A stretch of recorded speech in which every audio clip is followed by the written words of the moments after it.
By the way, I was a biology major years ago, and now I've been a technology recruiter for 25 years. So, you're preaching to the choir. I love stories like that because I think when you're in college and even when I was in recruiting, there's a lot of pressure about picking your major or picking what you want to do with the rest of your life. That's really not what college is about. It's about learning to be an independent human. It's about a slow transition into the real world, managing your own schedule, meeting other people, having different experiences. It really doesn't dictate what you need to do for the rest of your life. But I feel like the fundamentals of knowing how to hold a conversation, looking someone in the eye, shaking their hand, I think a lot of those get lost. Those are really the elements that matter. I saw it a lot in college recruiting.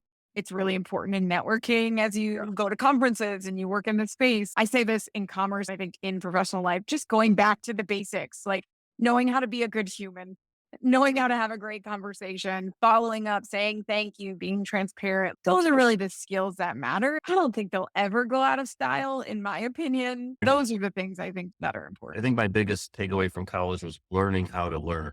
Because to your point, Exactly. when you go into something like e-commerce and you don't have a background in it, you're fed to the wolves. You have to figure stuff out right away and you're analyzing everything. It was trial by fire. Oh man. I did a Isn't lot of reading.